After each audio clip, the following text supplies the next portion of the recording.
All right, next up we have Aaron Hughes and Chris Gunderman presenting the future of North American Regional BCOP.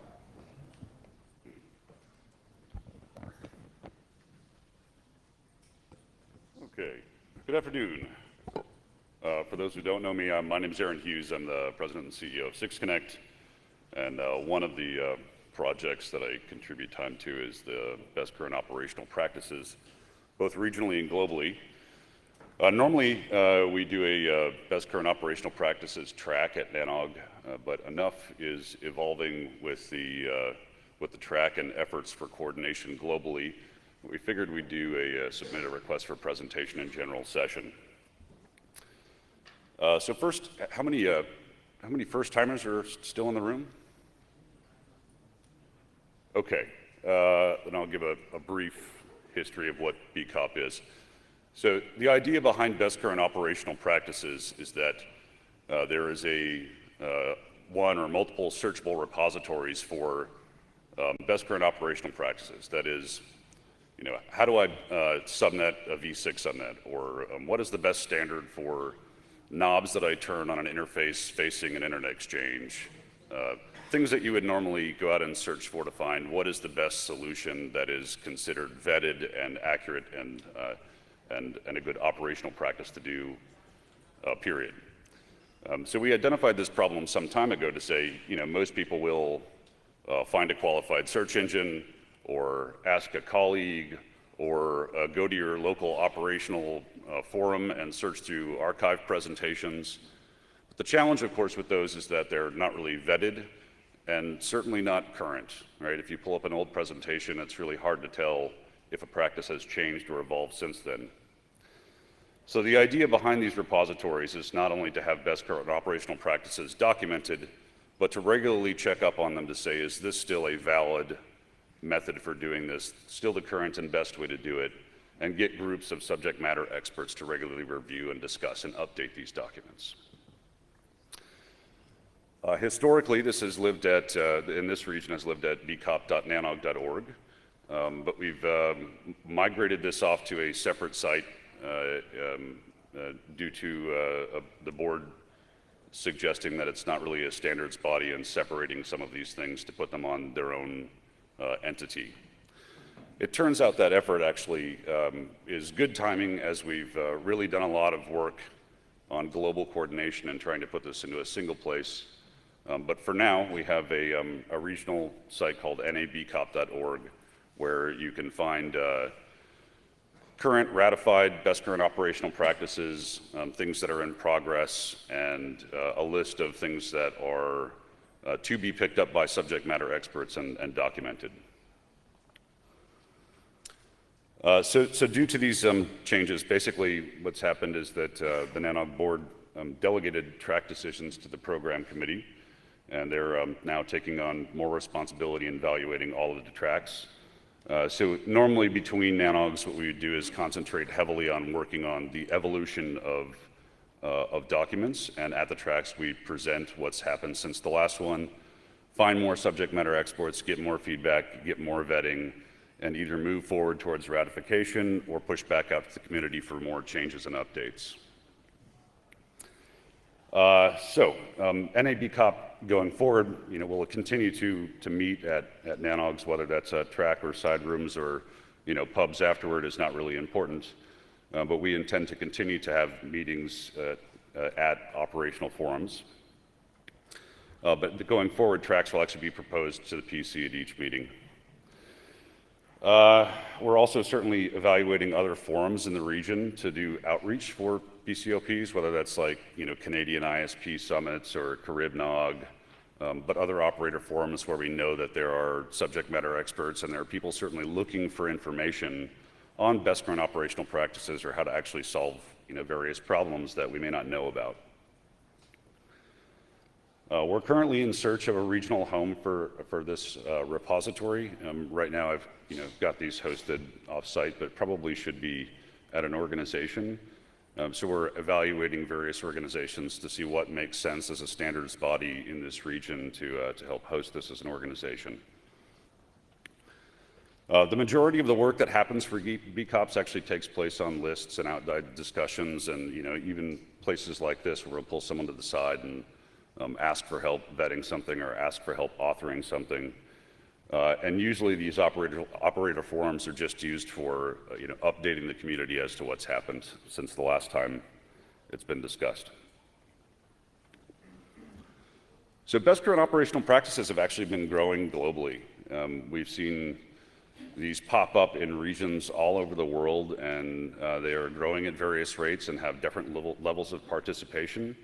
But it's a really interesting evolution where we're finding that there's certainly interest all over the world, and that's quite fantastic. Because there's so many popping up, and we found that there have been some duplicated efforts in various different places, and we realize that there are several different repositories, we've been working heavily on global coordination for the last several months. While we're doing that and trying to figure out what the best method is for aggregating all of this data and putting this in a global repository that makes sense, work has continued on every single regional BCOP as well. We're seeing regular new submissions.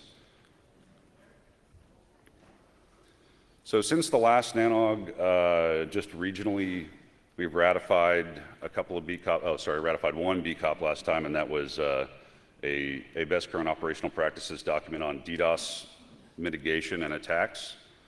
There's a link on the nabcop.org website if you'd like to read it. But this was worked on for about a year with quite a few subject matter experts and vetting, and is a very well-written document on how you work with DDoS attacks. There are a bunch of things in progress, and I've got some detailed slides on some of these down the list. We've got one on maintenance notification, eBGP configuration, public peering exchange participants, anti-spoofing, which is a document to sort of update where we have come to from BCP 38. That is, it's not just filtering on the edges, it's actually an entire approach to the best practices for anti-spoofing.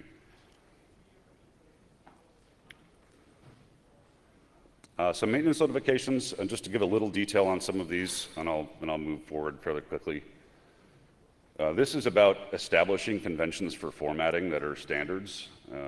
This is about preserving existing human-facing content, but also adding back-end formatted information that makes it easy for machines to parse them and yet still easily human readable.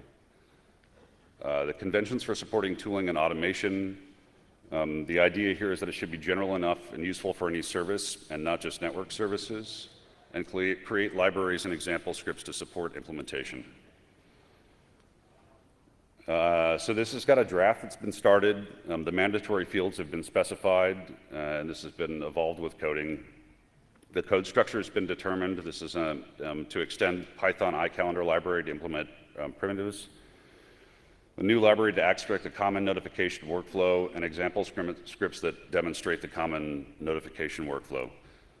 This project's actually started on GitHub, so there's a Facebook group, a GitHub group, and certainly if you want to reach out to Eric to get involved with this one, it looks like this will be a very useful BCOP when it's all finished up.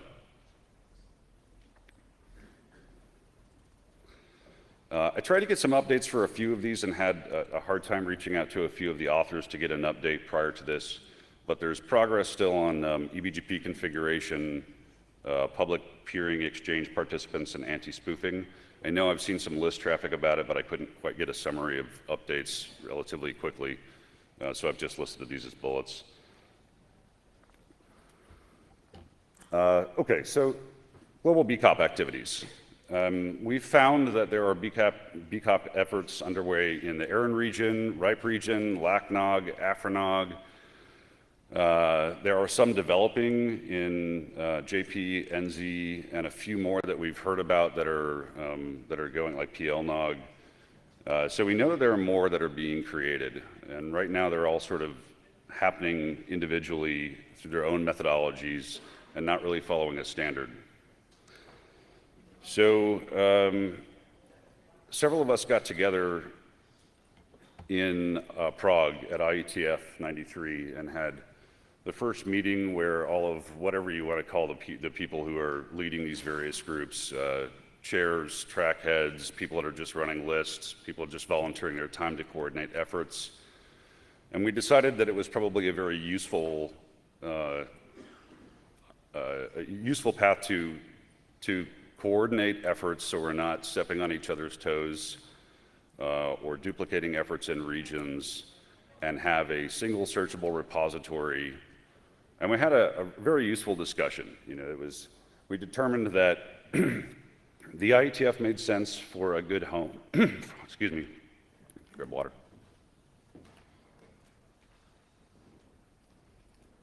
That the IETF was probably the best home for global coordination. And that as we reviewed the list of documents being worked on throughout the regions, that the majority of things being worked on were considered global practices. Right, so, if we talk about subnetting or standards on exchanges or interfaces on routers or practices that we normally do, the overwhelming majority fall under a global category. A regional example might be, what is the best practice for interacting with my local law enforcement? Clearly, that's not a document that would be considered something that is a global BCOP. But the overwhelming majority are. We had a fairly detailed discussion about what a plan would be to go forward to have some global coordination. Had a meeting with the RFC editors and talked through the options for interacting with the IETF. And the outcome of that was that we got support from the IETF that this makes sense. It didn't have a particular area that was clear based on our conversation, but that we could use the independent submission stream, starting with some low-hanging fruit, to determine where that actually should live. Should it be the ops AD? Should it be some other AD? Should we create a new AD?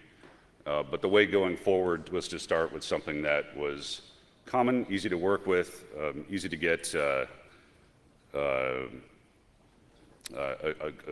agreement that they are a global document and submit through the independent submission stream. As we're doing this, we're going to take the time to templatize how to operate a BCOP track or BCOP group in a region. So we know that we've all had some successes and failures, and that some areas, some regions are moving along faster than others. So we thought it would be a good idea to actually templatize this process and document it somewhere in a common place so anybody can pick it up and say, here's what worked in these regions, here's what didn't work in these regions, and don't make the same mistakes wherever you're trying it. So going forward, we did register gbcop.org for a global repository. There's currently nothing on the website, so don't bother going there. We've started some lists to combine all of the regional efforts for both a support list and a discuss list. We've had the discussion about how to find all of the efforts and get everybody on the same page, and are aggregating all of the participant lists into a single list on gbcop. And we are making some progress working with the RFC editors on how we streamline process. So I think that's going to be a learning experience for all of us, but it was really pleasant to work with the editors and hear how open they were to working with us and coming up with that process. So what you can do if you're interested in BCOPs is certainly get involved. Right now that lives at nabcop.org. There's an appeals section, which is certainly like if you just have any questions or think that something should be documented and worked on, we take a look at those about every week or every other week and try and find shepherds and authors to answer those questions. There are some drafts in progress that you can certainly get involved with for either helping document or vetting or even just using within your own organizations. And there's a mailman mailing list at nabcop.org called BCOP-support, which you're certainly more than welcome to get on and participate. And really, that's it. So I'm open for questions, discussions, volunteers, comments.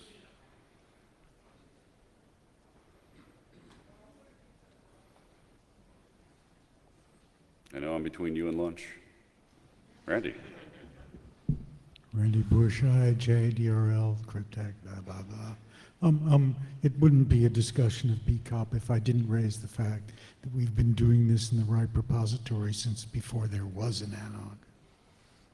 Yeah, totally agree. And you know, the RIPE community is on the same page here. You know, we're working together. We're not working to duplicate efforts. I'm in the Asia Pacific and the North American community, not in the RIPE community. I use the RIPE repository. I file documents there. Yeah. I mean, this is people looking to create work. It already works. So But I'm really interested in the intersection with the IETF because I also play there occasionally, and I'll be watching. I don't know how this fits logically. The IETF has stayed away from this edge, and working with RFC Ed and the Ops Directorate will be interesting. I'm not saying, I don't mean that sarcastically.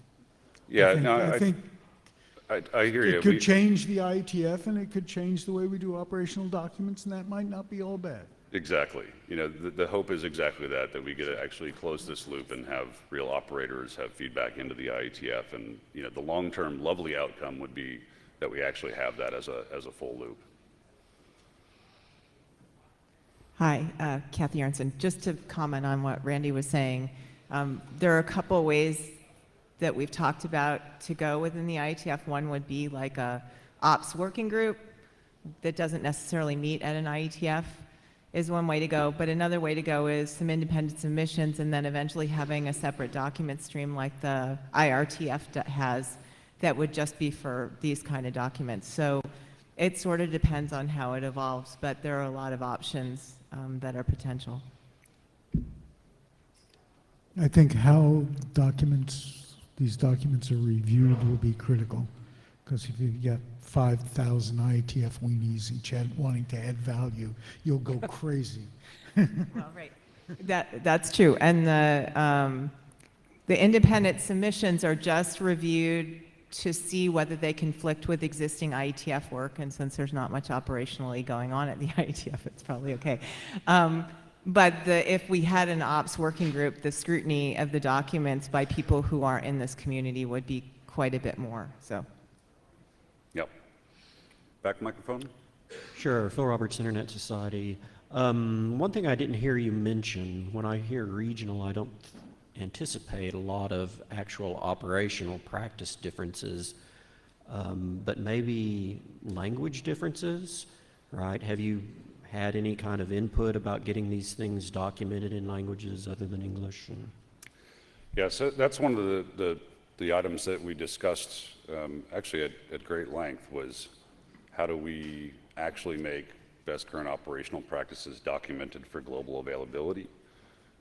We certainly talked with some folks who were happy to help with translation, and you know, Heather Flanagan specifically was talking about implementing a new, richer format at the IETF to allow for this kind of standard and this kind of translation going forward. So those are certainly considerations and of great concern, right? There are, for example, some fantastic operational documents written in Japanese that we're also looking to translate to English. But it's definitely a consideration point. I know people are working on trying to make that easy to translate, and I think you'll see progress on that very shortly. Mr. Temkin. Mr. Hughes. Dave Temkin, Netflix. So I'm heartened to see the progress that you've made here. I think that I personally am in agreement with the direction. One of the biggest things that concerned me in the past with this was the idea that it's a regional effort. That makes a ton of sense. However, it's a global internet, and at the end of the day, the reason why the internet works is because it is a global network. And so obviously having standards or BCOPs in conflict between regions just doesn't work. And so to that point,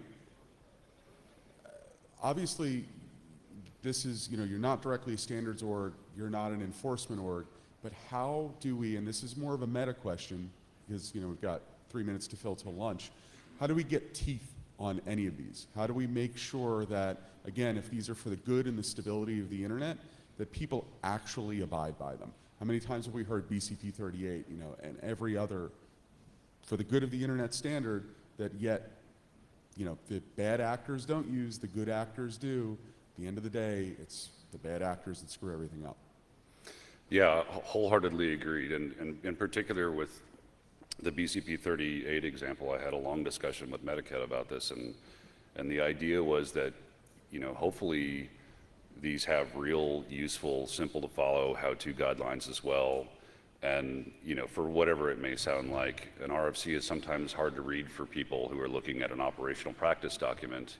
And hopefully we can make these in clean, simple language that people can follow, and, you know, and the hope, of course, is that they actually execute. You know, enforcement is a really funny word, and I think that's always a collaborative community thing. You know, we can say, as a community, you know, this is the way we accept routing objects. These are the requirements for joining an exchange, or you're going to be in quarantine until you follow them. And here's a document you can read to follow those, rather than having to get them from every single exchange. You know, and I think the more we start to use them in that method, we'll see that enforcement comes from the community naturally. Yeah, and just to close out that thought, really, that's what I would like to see, is more outreach from that aspect, which is that getting people to buy off on, you know, if you could get a network the size of level 3 to buy off on, you need to follow this BCOP in order to turn up a BGP session with us, that would be phenomenal. Yep. Gonna let me talk this time? Continue on, close the mics. It's time now for the NANOG lightning talks. Thanks, Aaron. Yep. No worries. Excuse me, Thank hang you. on for a second. I want to make it very clear that lunch is not next. The lightning talks are next. Mike Sinatra, by the way, yes, Nat. My Lightning apologies. talks are next. Lunch is not next. And I think we have time. I think we can take the next 2 questions. Okay, Brandon. Brandon Ross, Network Utility Force. So I wanted to register my disagreement actually with Dave. We work with a large number of very small providers, many of them very rural in North America, especially in the U.S. And while I definitely understand the dichotomy between international and global standards and not, the bottom line is if we want small service providers to follow BCOPs, which is often where a lot of the problems are, they're just not going to listen to a document that says RIPE on it. They're just not. They don't identify with that. If you say, hey, this was created here in North America, it makes a big difference. And I understand that that's not logical and it should not be that way, but it simply is that way. And I work with a large number of these guys, and they're not going to listen to a document that comes from outside the U.S. And it's sad that that's true, but I think having multiple sources of those kind of documents makes it more likely that we'll be able to get more service providers to follow. Randy Bush, IJ. First of all, half the things they do came from RIPE documents. You want BCP 38, maybe you're going to use the IRR. Look for RIPE document 81. But what I care about, Aaron, is we're making structures of where to publish and who to publish and whether to enforce and what form. Write a dozen good documents. Physics will see that they find homes. Yeah, no, that's exactly what's happened. Quality of the protein is what matters, not all the lettuce, tomato, and wrappings. Wholeheartedly agree, and I think that's exactly what's happened. Is now we have, you know, a couple dozen documents spread across 6 or 7 different operator forums, and this idea is to aggregate them, you know. And if people review them and decide that it's garbage, then I'm sure it'll get shut down and the effort will end. And if people review them and start actually utilizing them and find that it's actually useful, it will grow. Thank you very much. Thanks, Aaron.